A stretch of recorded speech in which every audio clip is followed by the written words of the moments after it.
प्रेम. कळलं ना? असं ऐकायचं की जे ऐकल्यानंतर जास्त बघा कसं होतं, साधी व्यवहारातली गोष्ट असते. एखाद्या दादाने आपल्याला दररोज भेटायला लागतात, आपण आपल्या रस्त्याने चाललो आणि मग ते एक दिवशी भेटले, आपलं टायमिंग ठरलेलं असतं, नेमके दादा पण ठरलेल्या वेळा भेटत असतात. एक दिवस झालं, 2 दिवस झालं, मग सतत भेटायला लागले. मग सतत भेटायला लागल्यानंतर मग आपल्याला दादांबद्दल प्रेम निर्माण होतं आणि एका दिवशी दादा दिसले नाही तर बापरे, दादा कुठे गेले, दिसले नाही. म्हणजे का असं का वाटायला लागलं? कारण सतत भेटल्याने त्यांच्याबद्दल प्रेम निर्माण झालं, आपलेपणा निर्माण झाला.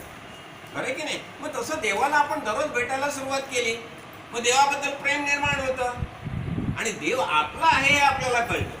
देव हा दुसरा तिसरा कोणी नाही, देव हा आपला जीवलग आहे, अतिशय जवळचा देव आहे आणि देवाला आपली सगळी काळजी असते हे आपल्या लक्षात येतं. कळलं की नाही? म्हणजे आपण जे ऐकतो ना, ते ऐकण्याने आपल्याला देवाबद्दल प्रेम निर्माण झालं पाहिजे. कळलं की नाही? म्हणून भक्ती आणि मग ज्ञान. मग त्या ज्ञानाच्या संदर्भात आपण पाहिलं की आपल्याला कळतं मी स्वतः कोण आहे, हे सगळं जग म्हणजे काय आहे आणि ज्याला देव म्हणतात, हरी म्हणतात, तो कोण आहे हे सगळं आपल्याला कळायला लागतं आणि वैराग्य निर्माण होतं. आता वैराग्य म्हणजे काय आपण पाहिलं, विगत राग. कळलं? म्हणजे आवड पण नाही आणि नावड पण नाहीये, मस्त मजेत राहायला शिकतो आपण. कळलं ना? म्हणजे कसं होतं, अहो आपण मूळचेच मुक्त आहोत, मग आपण बांधले का गेलो? माझं म्हटलं की बांधलं गेलं, देवाचं म्हटलं की मोकळे, मग सगळं देवाचं म्हणा ना. कळलं ना? म्हणून ना मजा सांगतो तुम्हाला ना, बऱ्याच वेळेला ना म्हणजे आमचे सिद्धरामेश्वर महाराजांचे गुरु, त्यांनी काय केलं होतं, त्यांनी सगळ्यांना अर्पण विधी करायला लावला. कळलं ना? अर्पण विधी म्हणजे तुमचं जे जे काय आहे ते मला अर्पण करा. कळलं? आणि नंतर काय सांगितलं, आता हे सगळं माझं म्हणून तुम्ही अनुभवा. झालं. शिवाजी महाराजांनी तेच केलं की नाही? शिवाजी महाराजांनी राज्य समर्थांना अर्पण केलं, समर्थ रामदासांना. मग समर्थ रामदासांनी काय सांगितलं, ठीक आहे हे आता राज्य मी घेतलं आणि हे राज्य माझं आणि आता हे तू सांभाळायचं.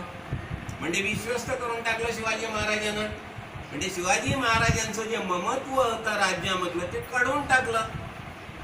मग तसंच आपल्या संसारामधले बघा, संसारातल्या सगळ्या गोष्टी व्यवस्थित करायच्या. रामप्रभूला पण वसिष्ठांनी काय सांगितलं, हे बघ रामा, संसारातल्या सगळ्या गोष्टी व्यवस्थित कर. कळलं ना? प्रत्येकाच्या संदर्भातली सगळी कार्य कर्म सगळी व्यवस्थित कर, पण कुठेही चिटकून राहू नकोस. नाटक करायचं पण कुठेही स्वतःला अटक करून घ्यायची नाही. कळलं की नाही? आणि हे आपण म्हणजे ह्याच्यासाठी आपल्याला ऐकावं लागतं. खरं की नाही? मग श्रवण म्हणजे आपण पाहिलं की नाही, म्हणजे ह्या पद्धतीने भक्ती, ज्ञान आणि वैराग्य असं ऐकायचं. मग आता आज नेमके नागपंचमी, आपण काय घेतले, आज गणेश स्तवन घेतले. परवा आपण काय केलं होतं, आपण ग्रंथारंभ लक्षण घेतलं. कळलं? म्हणजे आपल्या परंपरेमध्ये, आपल्या संस्कृतीमध्ये अनेक महापुरुषांनी अगदी सुरुवातीला म्हणजे भगवंतानेच वेदांची निर्मिती केली आणि नंतर मग अनेक प्रजापती जे निर्माण झाले त्यांनी अनेक ग्रंथांची निर्मिती केली. महर्षी व्यासांनी अनेक ग्रंथ लिहिले. आत्ताच्या आपल्या संतांनी बघा, निवृत्ती ज्ञान सोपान मुक्ताबाई वगैरे वगैरे यांनी अनेक ग्रंथांची निर्मिती केली.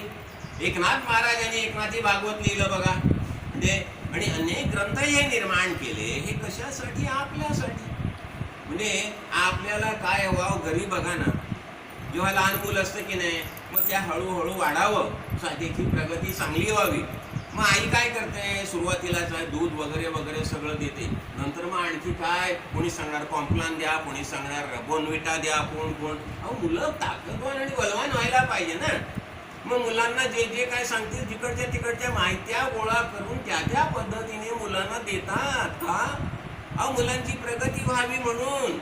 मग त्या देवाला नाही वाटत माझी मुलं मी या भूताला अर्धी पाठवलीत. कळलं ना? त्यांनी सुद्धा कसं मस्त मजेत राहायला पाहिजे, माझं स्मरण करायचं आणि मस्त मजेत जीवन जगायचं.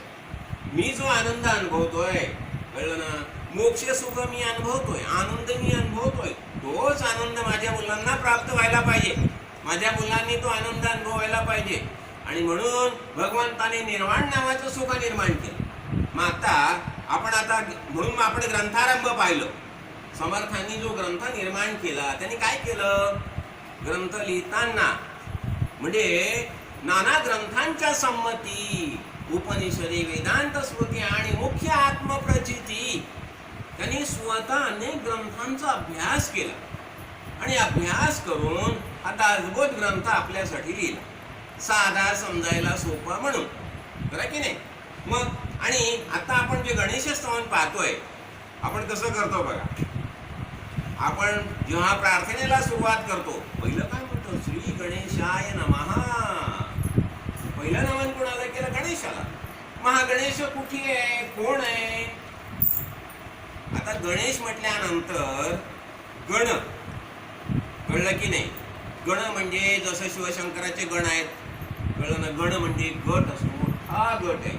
मग त्या गणाचा ईश तो गणेश, बरोबर आहे. गणाचा ईश तो गणेश की नाही. मग महाराजांनी पण म्हटलं ना, गणी गण, कळलं की नाही. गणात बोते. मग हा गणेश जो आहे, मग हा गणेश कोण. आपल्या बघा, प्रत्येकाच्या शरीरामध्ये 5 ज्ञानेंद्रिय आहेत, 5 कर्मेंद्रिय आहेत, पंचप्राण, मन आणि बुद्धी. ही 17 जणांची सूक्ष्म देहाची कमिटी आहे. ह्या कमिटीचा जो ईश, नायक, कळलं, अध्यक्ष तो गणेश, तो आपल्या आतच बसलाय. हे व्यवहार हे झालं म्हणजे गणेश कुठे, आपल्या आतच गणेश बसलेले. म्हणून आपण श्री गणेशाय, अंतस्थ गणेशाला नमस्कार करतो, बरं की नाही. श्री गणेशाय नमः. नंतर मग श्री सरस्वती. सरस्वती म्हणजे कोण, वाचा, शब्दसृष्टी, वाग् देवता. आपल्याला जर कोणाला काही सांगायचं असेल तर वाग्देवता प्रसन्न व्हायला पाहिजे ना आपल्यावर. आणि वाग्देवता जर प्रसन्न झाली नाही तर आपण कसं काय कोणाला सांगणार. शब्द म्हणजे माया. मग आता ही वाग्देवता बी आहे. म्हणून मग आपण पहिला नमस्कार अंतस्थ गणेशाला केला, आत्मरूपाला केला, हरीला केला. नंतर मग दुसरं नमन कोणाला केलं, सरस्वती, वाग्देवता, कळलं ना. म्हणजे ही वाचा सृष्टी जी आहे, वाग्देवता जी आहे, मग हिला वंदन केलं कारण तिच्या माध्यमातूनच आपण ज्ञान देणार आहोत, कळलं ना. श्री सरस्वती नमः. आणि नंतर मग आपण म्हणतो श्री गुरुभ्यो नमः, कळलं की नाही. मग आता गुरुला हे तिसरं वंदन का केलं, कारण वाग्देवता आहे. म्हणजे सद्गुरु भगवंत काय करतायत, ते आपल्याला आत्मज्ञानाचा बोध करतायत. सद्वस्तू दाखवी तो सद्गुरु. मग सद्गुरूला जेव्हा आपण शरण जातो, सद्गुरु भगवंताकडे जातो, सद्गुरु भगवंत काय सांगतायत, अरे ज्याला देव म्हणतात, हरी म्हणतात, गणपती म्हणतात, हा दुसरा तिसरा कोणी नाही, तुझ्या आत्ताच बसलेला आहे गणेश. इतकंच नाहीये, ते पुढे जाऊन सांगतास, तूच देव आहेस. कुठला देव, तू स्वतः देव आहेस का, शरीर तू नाहीस. ह्यामध्ये असलेलं चैतन्य जे आहे ते वास्तविक तुझं रूप, कळलं की नाही. मी ह्या सगळ्यांमध्ये ते चैतन्य आहे, कळलं. म्हणजे अशा पद्धतीने आता इथे समर्थ काय म्हणतायत बघा. ओम नमोजी गणनायका म्हटलं, गणाचा नायक, सर्व सिद्धी फलदायका. एकदा ह्याची प्राप्ती झाल्यानंतर आपल्याला काय सगळ्या सिद्धी वावगत होतात ना, कळलं की नाही. आणि अज्ञान भ्रांती छेदका, आणि आपलं अज्ञान निघून जातं. अगोदर आपल्याला माहिती नव्हतं मी कोण आहे ते. आपण चुकीच्या संस्कारांमुळे आपल्याला शरीरच समजत होतो, पण आता कसं झालं, हा ज्ञान नाहीसं झालं आणि बोध रूप ज्ञानरूपच.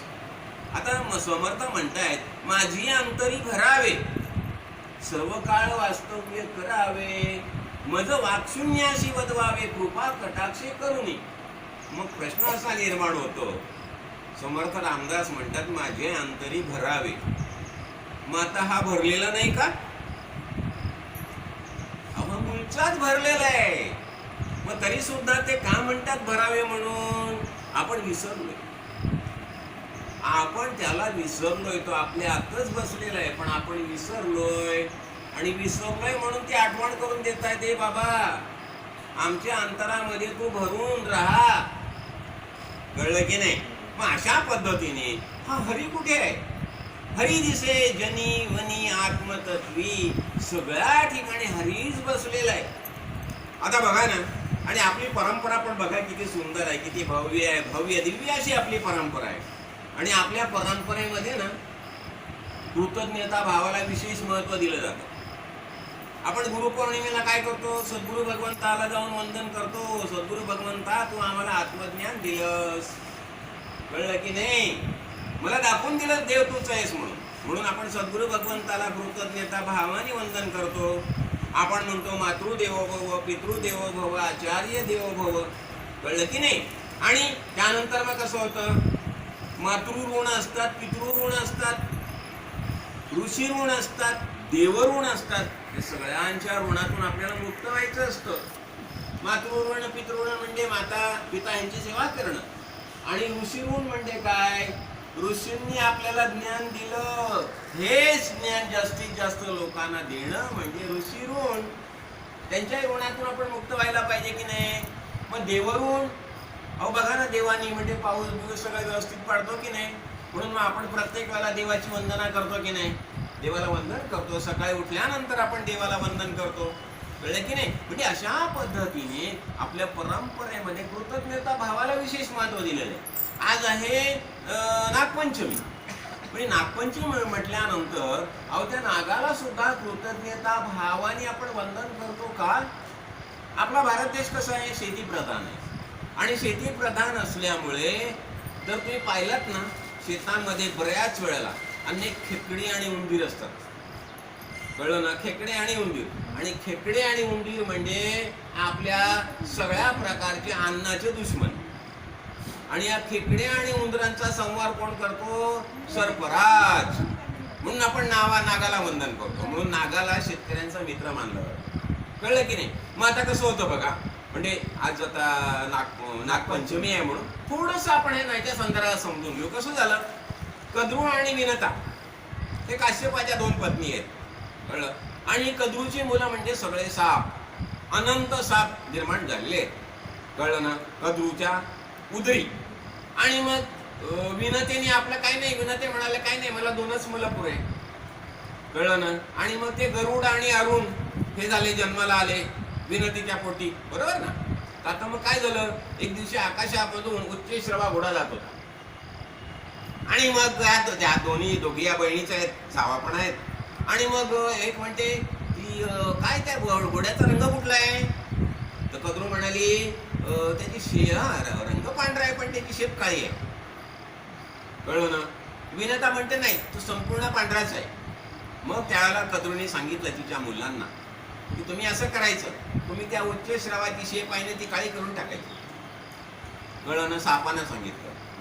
आता साप म्हणजे सापाचा रंग काळसरच असतो ना, म्हणजे तुम्ही जाऊन त्या शेपटीला वेटोळे घाला म्हणजे ती काळी दिसेल, काळी होईल. तर सुरुवातीला सापाने नाही म्हटलं म्हणून आईला राग आला, माझं ऐकलं नाही. मग तिने शाप दिला की जन्मेजयाच्या यज्ञामध्ये तुम्ही सगळे भस्म होऊन जाल. काय शाप दिला आईने? जन्मेजयाचे यज्ञ.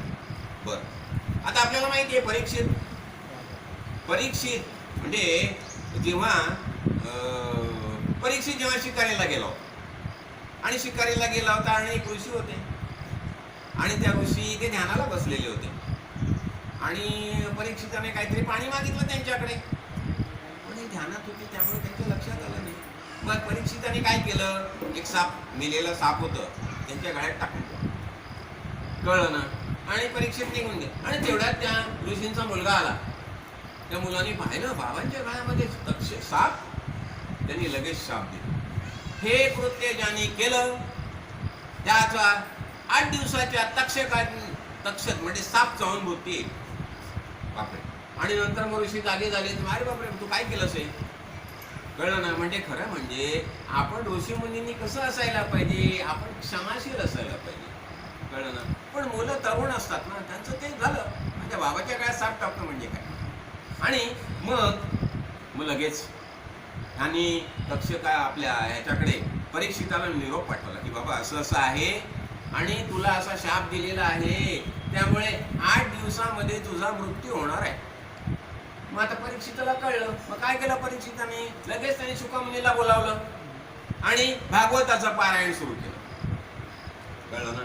भागवताचं पारायण सुरू केलं. बरं, पण मी पटकन सांगणार आहे, खूप मोठी गोष्ट आहे म्हणून, कळलं? भागवताचं पारायण सुरू केलं. आणि मग पारायण सुरू केल्यानंतर झालं त्यांची ज्ञानदृष्टी पक्की होत चालली परीक्षिताची, कळलं ना? आणि बरोबर शेवटल्या दिवशी तक्षक आलेला आहे. तक्षक आला आणि तक्षकाने दंश केलेला. तक्षकाने दंश केल्यानंतर परीक्षितीचा मृत्यू झाला.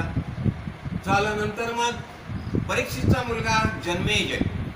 आता जन्मेजयाला जेव्हा कळलं की माझ्या वडिलांचा मृत्यू तक्षकाच्या दंशाने झालेला आहे, मग जन्मेजयाने ठरवलं की मी आता सर्प यज्ञ करतो आणि सर्पामध्ये या यज्ञामध्ये सगळ्या सर्पांना जाळून टाकतो. कळलं ना? मग यांनी सर्पयज्ञाला सुरुवात केली.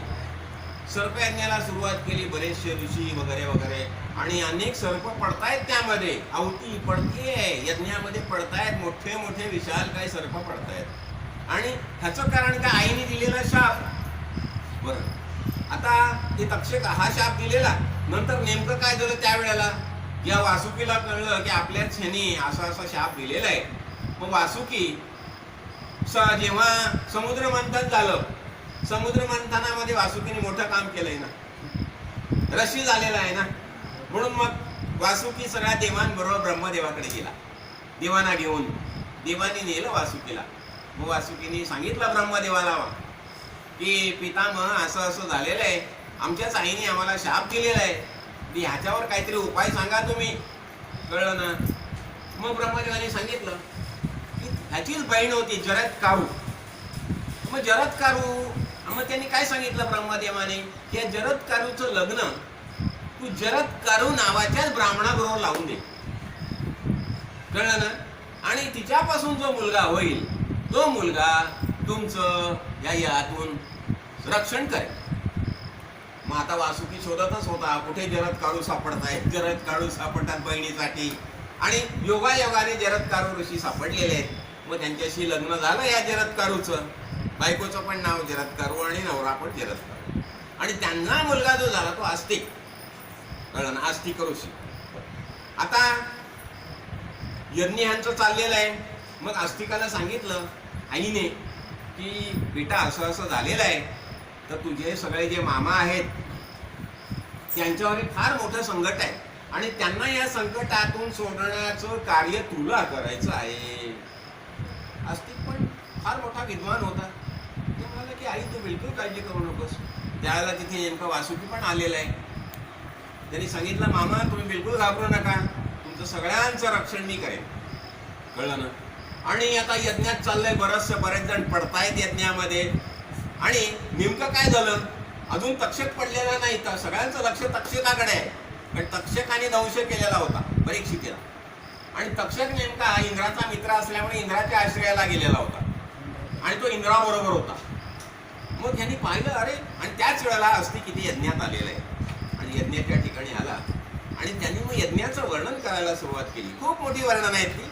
कळलं ना? यज्ञ कशा पद्धतीचं आहे, अतिशय भव्य आणि दिव्य असं यज्ञ चाललेलं आहे. खूप सुंदर यज्ञ, म्हणजे चंद्राने केलेले यज्ञ वगैरे वगैरे अनेकांच्या यज्ञाची वर्णने केली. आणि या सगळ्यासारखे असं भव्य आणि दिव्य आपण यज्ञ करताय. कळलं ना? असं सगळी वर्णनं करतोय कोण? आस्तिक. आणि ही सगळी जी वर्णनं चाललेली आहेत, आस्तिक ऋषी सगळी वर्णनं करतोय. कळलं ना? आणि तिथे जन्मेजय राजा आहेच. कळलं ना? मग जन्मेजय राजाला खूप बरं वाटलं की एक ऋषी म्हणून बालक आपलं कौतुक करतोय, आपल्या यज्ञाचं सगळं वर्णन चाललेलं आहे. मग आता स्वाभाविकपणे कसं होतं, बालक आला, ऋषी आला, तर मग त्याला काहीतरी वरदान द्यायला पाहिजे ना. कळलं ना? मग जन्मेजय राजा वरदानाची गोष्ट करतो, सांगतो सगळ्या ऋत्विजांना की मला ह्याला काहीतरी वरदान द्यायचं आहे. कळलं ना? आस्तिकाला काहीतरी ह्या ऋषीला मला वरदान द्यायचं आहे असं जन्मेजय म्हणतो. मग सगळे म्हणतात ठीक आहे, आपलं यज्ञ चाललेलं आहे पण अजून तक्षक पडलेला नाहीये. आणि नेमकं काय झालं, मग त्यांनी आहुती देताना असं सांगितलं की नाही, तक्षक म्हणे इंद्राबरोबर राहिलेला आहे, इंद्राच्या सोबत. मग यांनी सांगितलं तुम्ही आता आहुती अशी द्या की इंद्राच्या त्या म्हणजे महालासहित तक्षक यामध्ये पडला पाहिजे. कळलं ना? अशा पद्धतीची आहुती द्या.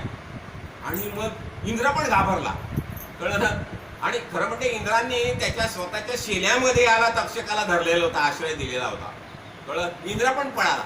आणि मग तक्षक आता डुडुडुड पडणार काय अशी स्थिती आली तक्षकाची. कळलं? म्हणजे पडण्याच्याच वाटेवर असा आलेला आहे. आणि त्याच वेळेला अस्तिक समोर आहे, जन्मेजय समोर आहे.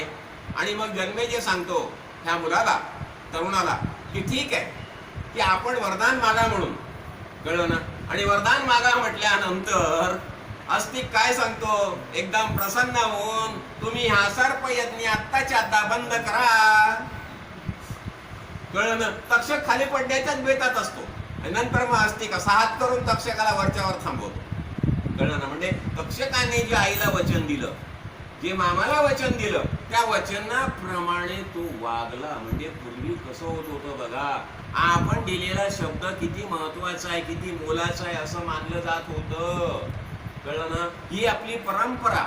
म्हणून बळीराजाला पण सांगितलं ना, शुक्राचार्यांनी काय सांगितलं, अरे तू दान देतोस, त्रिपाद भूमी देऊ केलीस तू, पण काय होईल, पहिल्या पावलामध्ये तो पृथ्वी घेईल, दुसऱ्या पावलामध्ये स्वर्ग घेईल, तिसरं पाऊल ठेवायला जागा उरणार नाही, मग तू काय देणार. तेव्हा तू नाही म्हण. बळीराजाने काय सांगितलं, नाही मी ब्राह्मणाला दिलेले शब्द फेरणार नाही. म्हणजे असे महत्व होते, दिलेल्या शब्दाची अशी किंमत होती. कळलं ना. म्हणजे इथे आपण काय पाहिलं, इथे त्यांनी अस्तिकानी सर्पयज्ञ थांबवलेला आहे. कळलं ना. म्हणून मग अस्तिकेच्या संदर्भात ना आपण एक नेहमी मंत्र म्हणतो बघा. कसं होतं, अनेक वेळा बघा सर्पदंश वगैरे वगैरे होतो ना, मग एक मंत्र म्हटलं जातं, यो जरत्कारुणा जातो जरत्कारौ महायशा आस्तिका सर्प सत्रेवा पन्नगान्योऽभ्यरक्षताम् तां स्मरन्तं महाभागो नमां हिंसितुमर्हत सर्पाप सर्पभद्रते गच्छ सर्प महाविश जन्मेजयस्य यज्ञान्ते आस्तिक वचनं स्मर.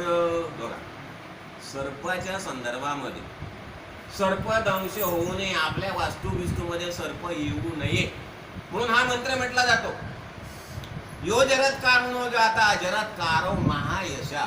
जरत्कारुणो जाता म्हणजे आईचं नाव जरत्कारू, बाबाचं नाव जरत्कारू, आणि पुढे म्हटलंय त्याने आस्तिका सर्प सत्रेवा पन्नगान अभ्यरक्षिता. म्हणजे ह्याने जन्मेजयाने जेव्हा सर्पयज्ञ केला होता, त्या सर्पयज्ञामधून ज्यांनी सगळ्या सर्पांचं जे शिल्लक राहील सगळ्यांचं रक्षण केलेलं आहे. आणि काय म्हटलं, तम स्मरंतम महाभावो नमम, म्हणजे मला तू दंश करू शकत नाहीस.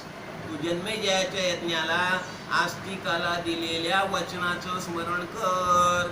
आणि पुढला श्लोक असा आहे, आणि जर तो श्लोक तो मानला नाहीस तर तुझ्या या फडेचे छकल छकल होऊन जातील.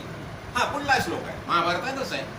जर हे तू मान्य केलं नाहीस तर असं असं होईल. तर अशा पद्धतीने हे का सांगितलं मी, आवाज नागपंचमी आहे, आपल्याला नागांबद्दल पण कळलं पाहिजे. कळलं ना. आणि हे नाग म्हणजे कसे होते, म्हणजे एवढं महत्व दिलं जात होतं नागांना. कळलं ना. आणि बरोबर आहे ते कसं होतं. आणि आपण आता पाहिलं मगाशी की नाग हा शेतकऱ्यांचा मित्र मानला जातो, म्हणून कृतज्ञता भावाने आपण सर्पाला दूध पाजतो. कळलं ना. आणि त्याला वंदन करतो. म्हणजे ही कशी झाली, ही आपली परंपरा झाली. आपल्या परंपरेप्रमाणे या सगळ्या गोष्टी सांगितल्या जातात. कळलं की नाही. तर मग आता आपण काय होतं, गेल्या वेळेला आपण कुठे आलो होतो, आपण पाहिलं 8वा श्लोक पाहिलं. कळलं की नाही. आपण 8वा श्लोक पाहिला आणि आपण 9व्या श्लोकाकडे वळत होतो. आपण पाहिलं ना, संतांचे संगती मन मार्ग गती आकळावा श्रीपती येणे पंथे. आपण संतांच्या सान्निध्यात आलो आणि गती कशी आहे, मनाचा वेग. आणि मनाचा वेग किती आहे. आता मला वाटतं तुम्ही सगळेजण शेगावला गजानन महाराजांच्या मंदिरात गेलेले असाल, गेलेले असाल ना. मग तुम्ही जिथे उतरलात, कळलं ना, जिथे उतरलात ते आठवत असेल तुम्हाला. बरोबर ना. जिथे उतरलात ते काय केलं, मला सांगा. तुम्ही सगळे तिथे जाऊन आलात ना, बरोबर आहे. किती वेळ लागला हो, किती वेळ लागला. सगळं तिथे जाऊन ते सगळं बघून बघून आलात ना इथे, किती वेळ लागला. ही हा मनोवय मनोमार्गगत. म्हणजे संतांच्या सान्निध्यात गेल्यानंतर गती कशी असते, हा मनाचा वेग. एका निमिषात तिथे आपण पोचतो आणि लगेच परत पण येतो. हा वेग कोणाचा आहे, मनाचा वेग आहे. म्हणून म्हटलंय. आणि हा वेग कधी प्राप्त होतं, आपण जेव्हा संत संघात येतो तेव्हा ज्ञानाच्या संदर्भात आपल्याला हा वेग प्राप्त होतो. म्हणून म्हटलंय संतांचे संगती मनोमार्ग गती आकळावा श्रीपती. श्रीपती बघा ना, आता गजानन महाराजांचं दर्शन घेऊन आलात ना सगळे शेगावला जाऊन, किती वेळ लागेल. मग तसाच आपल्या हृदयस्थ श्रीपतीची आपली भेट व्हायला लागते. आणि मग त्यांनी काय म्हटलं शेवटी ज्ञानदेवा म्हणे नाम हे सुलभ. नाम कसं आहे? सुलभ ना, कळलं ना. आणि सर्वत्र दुर्लभ विरळा जाणे, सगळ्या ठिकाणी अतिशय सुलभ. म्हणून करू नका काही संत संग धरा. आणि कलियुगामध्ये विशेष महत्व कशाला दिलं जातं? नामस्मरण. कळलं की नाही? फक्त त्याचं स्मरण करायचं. बरं, आता पुढला जो आहे अभंग, त्यामध्ये काय म्हटलं? विष्णू विण जप व्यर्थ त्याचे ज्ञान, रामकृष्णी मन नाही ज्याचे, उपजोनी करंटा नेणे अद्वैत वाटा, रामकृष्णी पैठा कैसे होय, द्वैताचे झाडणे गुरुविण ज्ञान, दया कैसे कीर्तन घडे नामे, ज्ञानदेव म्हणे सगुण हे ज्ञान, नाम पाठ मौन प्रपंचाचे.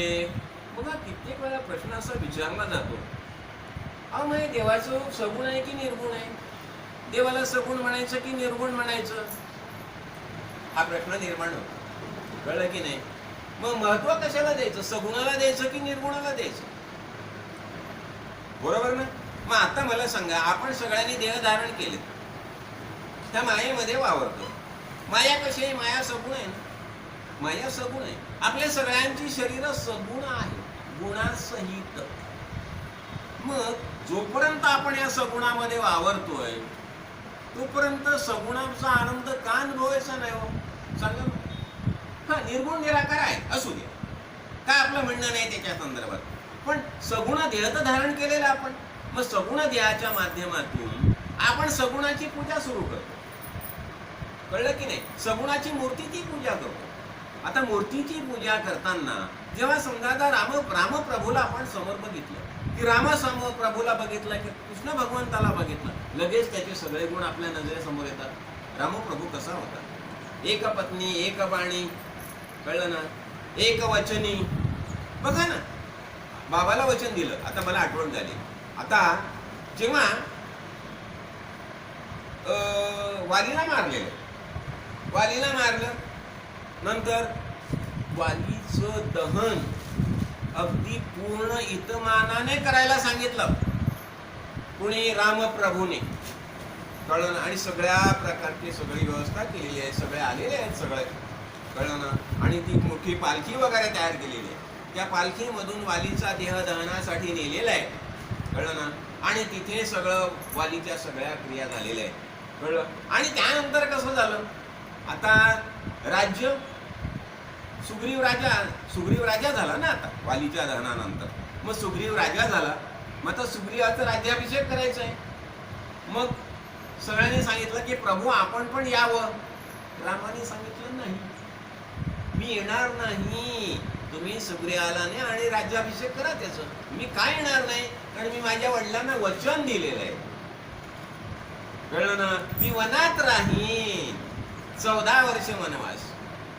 म्हणजे तेव्हा रामप्रभू सुग्रीवाच्या राज्याभिषेकासाठी किंचित गेले नाही. त्यांनी सांगितलं माझे आशीर्वाद आहेत, पण मी येणार नाही का? माझ्या वडिलांना मी वचन दिलेलं आहे. म्हणजे वचनाला किती महत्व दिलं जात होतं, कळलं की नाही? म्हणून मग असं आता आपण ते पाहत होतो ना, की विष्णू विण जप व्यर्थ त्याचे ज्ञान.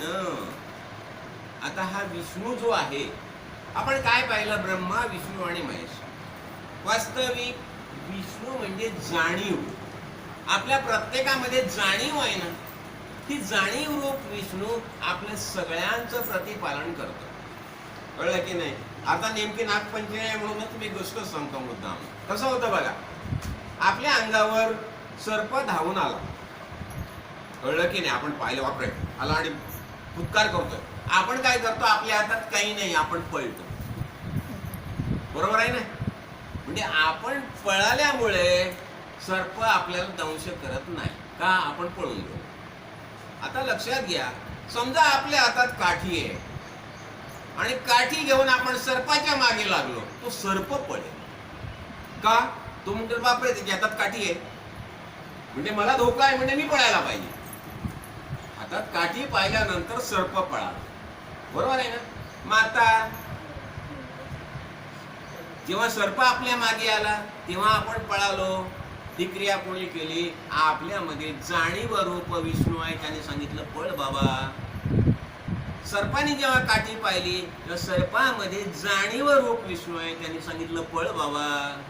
म्हणजे दोन्ही ठिकाणी जाणीव रूप विष्णू जो आहे तो सगळ्यांचं प्रतिपाल करतो. सर्प जाणून घेऊन पळाला, म्हणून जाणून पळाला. बस दोघीकडे जाणीवेला महत्व द्यायचं.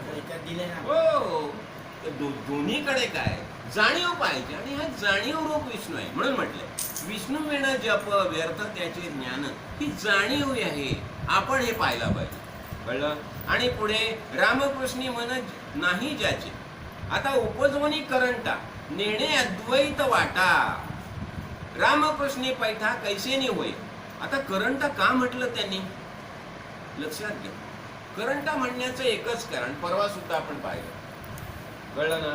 निर्दैवाचे परिवरी लोह्या रुतल्या आती सहस्रवरी परी वर बैसुनी करंटा उपवास करी. ज्ञानेश्वर माऊलीने ज्ञानेश्वरी मध्ये म्हटलेलं निर्द्वैत म्हणजे कसं? कमनशिबी दैवहीन आशयाच्या खाली भुयारामध्ये हजारो सोन्याच्या मोहरा आहेत पडलेल्या, पण ह्याला माहिती नाहीये, म्हणून हा वर बसतो आणि करंटा उपवास करतो. कळलं की नाही? तसंच तैसा हृदया माझी मी रामू, सगळ्यांच्या हृदयात राम म्हणून मीच बसलेला आहे, पण मला न ओळखल्यामुळे मला हे हवंय, मला ते हवंय, मला ते हवंय, भिका मागतच फिरतायत. लक्षात घे. आणि ही भिकारी कुणाला म्हटलंय? लक्षात घ्या, तो व्यवहार म्हणून त्याच्याकडे अब्जावधी रुपये असतील, पण त्याची अजून भीक संपली नाही, त्याचं मागणं संपलं नाही. हा मोठा भिकारी. लक्षात घ्या. सगळ्यात मोठा भिकारी कोण? नोटांचे गोणीच्या गोणी भरल्यात तरी सुद्धा पाहिजे पाहिजे पाहिजे करत फिरतो. त्यांना म्हटलं मोठे भिकारी. कळलं ना? म्हणून त्यांनी म्हटलंय की अद्वैत म्हणजे एक. म्हणून त्यांनी म्हटलंय की द्वैताची झाडणी गुरुविण ज्ञान. आता द्वैत जी आहे नाहीसं कोण करतो? जेव्हा आपण सद्गुरु भगवंताला शरण जातो, मग सद्गुरु भगवंत काय सांगतायत? जर आपण म्हणालो महाराज तुम्ही, महाराज काय म्हणताय? अरे तुम्ही म्हणजे तू आणि मी, आपण एकच आहोत. कळलं ना? तुम्ही ना, तुम्ही म्हणजे कोण? तू आणि मी, आपण एकच आहोत. म्हणजे द्वैताची झाडणी कोणी केली? गुरुने केली. गुरुने आपल्याला ज्ञान दिलं. तू दोन नाहीयेस. भक्त कुणाला म्हटलं? विभक्त नाही तो भक्त. देव आणि भक्त निराळा नाही, देव आणि भक्त एकच आहे. कळलं? म्हणून आपण म्हणतो ना, दगडाची पायरी, दगडाची मूर्ती, एकीवर उभा राही आणि एकीची पूजा कर, दोन्ही दगडाची. पण हे कशासाठी? भक्तीसाठी, भावासाठी. कळलं ना? म्हणून म्हटलंय द्वैताची झाडणी गुरुविण ज्ञान, तया कैसे कीर्तन घडे नामी. आणि कीर्तन म्हणजे नामामध्ये कीर्तन व्हायला पाहिजे. आता कीर्तन का महत्वाचं मानलेलं आहे? श्रवण, मनन आणि कीर्तन म्हटलं. का कीर्तन म्हटलं? अहो आपण ऐकलं, यथार्थ श्रवण केलं, त्याच्यावर आपण मनन केलं. मनन केल्यानंतर आपला निश्चय पक्का झाला. मनन ही क्रिया कधी संभवते? कळलं ना? मनन कधी म्हटलं? आता काही ऐकलं, खूप ऐकलं, आणि आता आपल्या मनात कुठलीही शंका नाही. कळलं की नाही? मग शंका संपल्यानंतरच आपण मनन करू शकतो. आपल्याला सगळ्यांना हरी कळला की नाही? हरिमुखे म्हणा, हरिमुखे म्हणा आपण म्हणतो की नाही? सगळ्यांना हरी कळला, हरी कुठे आणि कोण आहे. मग एकदा आपल्याला हरी कळला की बस आपलं चिंतन सुरू झालं तेच. हरिमुखे म्हणा, हरिमुखे म्हणा. आता आपण जे चिंतन करू किंवा मुखाने हरिनाम घेऊ, हे कसं? हे ज्ञानोत्तर भक्ती झाली. ज्ञान झाल्यानंतरच व्यवहारातली गोष्ट असते बघा. आपण बसने चाललोय, कळलं की नाही. आता बस पूर्ण भरलेली आहे आणि समजा आपण आतमध्ये चढल्यानंतर अगोदरच आपल्याला ओळखणारा मुलगा बसलेला आहे. तो काय म्हणतो, काका या इथे बसा. कळलं की नाही. म्हणजे तो स्वतः उठतो आणि आपल्याला बसायला देतो. का? त्याला ज्ञान झालं, काका आलेत, काका बसलेत बसमध्ये, मग काकांना बसायला आम्ही जागा द्यायला पाहिजे. ही भक्ती झाली. कळलं की नाही. म्हणजे पहिलं ज्ञान झाल्यानंतरच भक्ती होते. पण ज्ञान होण्यासाठी म्हणजे भक्ती होण्यासाठी पहिलं ज्ञान व्हावं लागतं. बरोबर आहे ना. आता मी असं म्हटलं, माझ्या मुठीत काय, ह्याचं ध्यान करू शकाल, ह्याचं वर्णन करू शकाल. म्हणजे ह्याचं जर ध्यान करायचं असेल, मुठीत काय आहे ते, त्याचं वर्णन करायचं असेल तर ते काय आहे ते कळलं पाहिजे ना. त्याच्याशिवाय आपण नाही करू शकत. म्हणून आपल्याला भक्ती करण्यासाठी तो देव कळला पाहिजे, त्याची अनुभूती यायला पाहिजे, त्याचा अनुभव यायला पाहिजे. आणि हा अनुभव कधी येतो आपल्याला? ज्ञानदेवा म्हणे सगुण हे ध्यान. ते ध्यान कसं आहे? ध्यान सगुण आहे आणि सगुणाच्या ध्यानातूनच हळूहळू आपण निर्गुणाकडे जाणार आहोत. कळलं की नाही. सगुणाच्या माध्यमातून. तर साधी व्यवहारातली गोष्ट बघा, आपण लेक जेव्हा सासरी जाते, माहेरून सासरी जाते. आता माहेरच्या सगळ्या गोष्टी तिला पक्क्या माहिती असतात. बरोबर आहे. सासरचं काहीही माहिती नसतं, पण तरी सुद्धा तिला सासरी जायचंच असतं. सासरी जाण्याची केवढी ओढ आहे बघा. कळलं ना. आहे ना व्यवहारात. का सासरी जायचंय? अहो आपण माहेरी आहोत आता, तरी सुद्धा सगळं सगुण आपल्या समोर आहे, पण निर्गुण निराकार देवाला आपल्याला भेटायचंच आहे. का? निर्गुण निराकार देवाला भेटल्याशिवाय पूर्णत्व नाही. म्हणून आपण भक्ती करायची. लक्षात घ्या. म्हणून त्यांनी म्हटलंय की ज्ञानदेव म्हणे सगुण हे ध्यान. हे ध्यान हे सगुण आहे. कळलं ना. म्हणजे गुणासहित. पुन्हा कसं होतं आणखी सगुण आणि निर्गुण बघा. आपण समजा गेलो, आजोबांना भेटायला गेलो, कळलं ना. आजोबांच्या घरी गेलो आणि आजोबा झोपलेले आहेत. आजोबा झोपलेले आहेत. मग आपण काय करतो? बसतो तिथे बाजूला, आजोबांची वाट बघतो, आजोबा कधी उठतायत. कळलं ना. आजोबा झोपलेत म्हणजे आजोबा निर्गुणात आहेत. थोड्या वेळाने आजोबा डोळे उघडतात. अरे राजा तू कधी आलास? आजोबा झालं 15-20 मिनिटं झाली, तुम्ही झोपला होता, म्हणून मी वाट पाहत होतो मी उठता कधी. झोपलेल्या माणसाला आपण नमस्कार नाही करत, आपण उठायची वाट बघतो. मग लगेच आजोबा उठल्याबरोबर बोलणं झालं, मग काय कसं काय चाललंय तुझं, एकंदरीत सगळं ठीक आहे ना. म्हणजे सगुणामध्ये बोलणं सुरू झालं. कळलं ना. संवाद सुरू झाला, जो निर्गुणामध्ये नाहीये. कळलं ना. पण निर्गुण पण तेवढंच महत्वाचं आहे आणि सगुण पण तेवढंच महत्वाचं आहे. म्हणून काय होतं, हे म्हणजे निर्गुण जे आहे, सगुण जे निर्माण केलं, कशासाठी? भक्तीसाठी निर्माण केलं. द्वैत निर्माण केलं, भक्तीसाठी निर्माण केलं. आणि म्हणून काय म्हटलं जातं, भक्त्यर्थम अति. म्हणजे द्वैत जे आहे, द्वैत जे आहे हे म्हणजे भक्त्यर्थम कल्पितम द्वैतम. भक्तीसाठी द्वैत निर्माण केलं. आणि अद्वैतात अति सुंदरम. अद्वैतापेक्षा सुंदर आहे हे द्वैत. देवाला खेळावं असं वाटलं, लीला करावीशी वाटली, क्रीडा करावीशी वाटली, म्हणून त्याने द्वैत निर्माण केलं. म्हणून मजा बघा, स्वर्गीची अमर इच्छिताती देवा मृत्यूलोकी आम्हा जन्म व्हावा. अहो स्वर्गातले ते देव आहेत ना, ते सुद्धा मृत्यूलोकी माणसाचा जन्म व्हावा म्हणून इच्छा करतायत का? देवाला कर्म स्वातंत्र्य नाहीये. कळलं की नाही. ते फक्त केलेल्या कर्माची फळं भोगायला गेले तिकडे. त्यांना ज्ञानाचा अधिकार नाहीये. त्यांना ज्ञानी व्हायचं असेल तर नरदेहालाच यायला पाहिजे. म्हणून म्हटलं जातं स्वर्गीचे अमर इच्छिताती देवा मृत्यूलोकी आम्हा जन्म व्हावा. अहो इतकंच नाही बघा, ह्या लीलेमधल्या गोष्टी जेव्हा श्रीकृष्ण भगवान काला करायचे, काला. कळलं की नाही. आणि काला करून सगळे कारण काय झालं, हे जेव्हा गुरु घेऊन जायचे ना, गुरु घेऊन जायचे किंवा मग श्रीकृष्ण बघायचं कान्हा, अरे माझ्या डब्यामध्ये लोणी आहे, तसं सगळ्यांच्या डब्यात लोणी नाही आहे, मग सगळ्यांना सारखं मिळायला पाहिजे. मग त्यांनी आयडिया केली, जेवढे गोप होते ना सगळ्यांनी आपले सगळ्यांचे डबे एकत्र करायचे आणि सगळा एकत्र काला करायचा आणि तो सगळा काला सगळेजण भक्षण करायचे एकत्र करून, कळलं ना. आणि नंतर डोहावर हात धुवायला जायचे.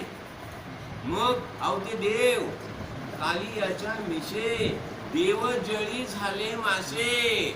अहो ह्या काल्याचा प्रसाद आम्हाला मिळावा म्हणून देव काली मासे होऊन यायला लागले. कळलं की नाही. म्हणजे भक्तीला काय महत्व असतं लक्षात घ्या, किती प्राधान्य दिलं जातं. कळलं. आपण भाग्यवान. कळलं. आपण श्रावण सप्ताह सुरू करतोय, श्रावण सरींचा आनंद अनुभवतोय. कळलं की नाही. आणि आपण सगळा आनंद अनुभवणारच, यथार्थ श्रवण करणार आहोत आणि आपली ज्ञानाबद्दलची दृष्टी पक्की करणार आहोत या सद्गुरु माऊलीच्या कृपेने.